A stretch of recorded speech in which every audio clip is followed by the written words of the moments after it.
faccio questo video imitando un po' quello che fanno gli YouTuber veri. Infatti è successo che parecchie persone nei commenti mi hanno rivolto tutte quante la stessa domanda e allora a questo punto ho deciso di fare un video per dare una risposta ufficiale. La domanda è questa: improvvisamente, mentre stavo cercando di accedere a Facebook oppure ad Instagram, mi è comparsa una schermata davvero allarmante, che mi avvisava che sia Facebook che Instagram sono diventate a pagamento e mi chiedeva di compiere una scelta piuttosto complessa. Facebook e Instagram a pagamento? E stavolta non è una bufala? Sarà vero o non sarà vero? Andiamo a vederlo insieme. Ti senti pronto? Iniziamo. Ebbene sì, devo darti una brutta notizia.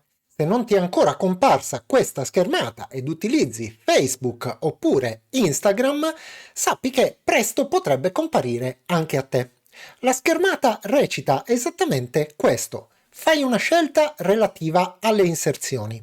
Nell'ambito dei cambiamenti legislativi nella tua area geografica, questo è importante come vedremo fra poco, ora puoi scegliere se continuare ad utilizzare i prodotti Meta senza costi aggiuntivi, consentendoci di usare le tue informazioni per le inserzioni. In alternativa, puoi abbonarti per usarli senza inserzioni e l'unica scelta che c'è è quella di cliccare sul pulsante Inizia.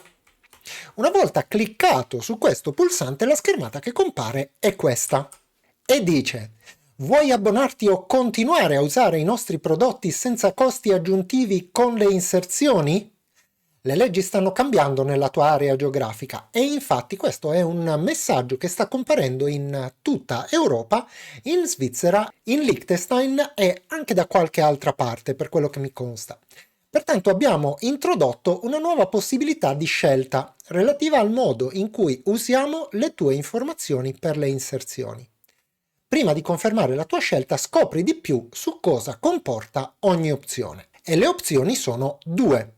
Abbonati per usare i prodotti senza inserzioni e l'abbonamento, come possiamo vedere, costa la bellezza di 9,99 € IVA esclusa al mese. Oppure l'altra possibilità è quella di utilizzare senza costi aggiuntivi ma sorbendosi le inserzioni. Ma facciamo un attimo di attenzione. Il problema sono davvero solamente le inserzioni oppure c'è qualcosa di più? Perché quello che dice a margine della prima scelta, quella da 9,99 €, quindi l'opzione a pagamento, è che le tue informazioni non saranno usate per le inserzioni. Quindi implicitamente Facebook raccoglie le nostre informazioni e questo penso che lo sapessimo già tutti quanti. Ma cosa ne fa e cosa succede nel momento in cui le usa? Questo è un pochino da definire perché non è molto chiaro. Cioè sicuramente queste informazioni verranno utilizzate per profilarci. Profilarci significa che faranno vedere delle inserzioni inerenti a quello che sanno che a noi interessa e quindi se cercherai orologi, da allora in poi verrai bombardato di messaggi che tentano di venderti un orologio. Oppure se cercherai delle scarpe, naturalmente ti succederà la stessa cosa, ma con le scarpe. Però il problema è che le informazioni vengono raccolte comunque.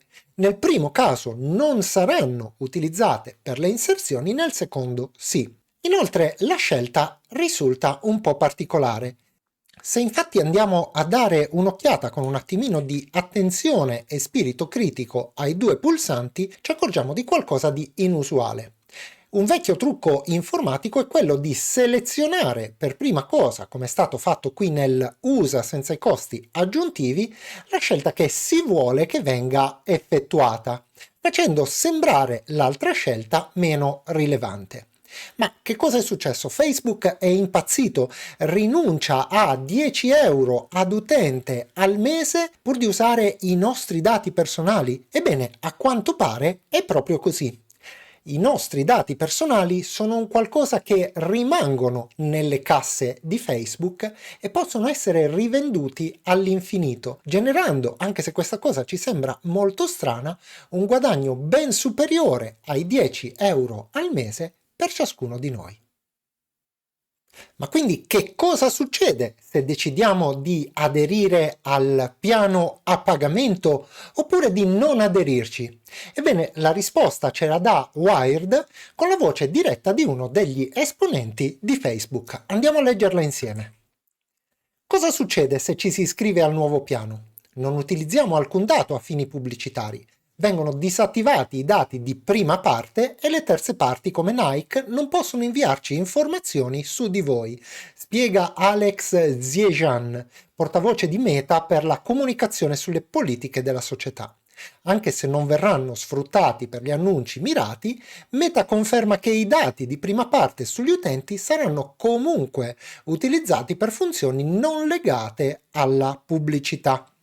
Gli utenti che optano invece per l'opzione gratuita consentono a Meta di attivare annunci mirati tracciando le loro informazioni.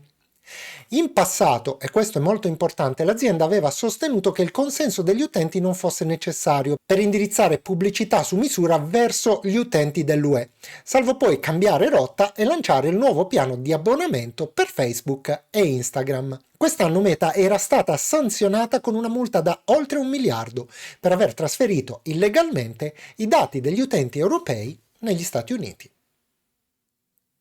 Insomma, non penso proprio di stupirti dicendoti che Meta è un'impresa commerciale e che il loro fine ultimo non è quello di erogarci un servizio come Facebook oppure come Instagram, ma quello di guadagnare.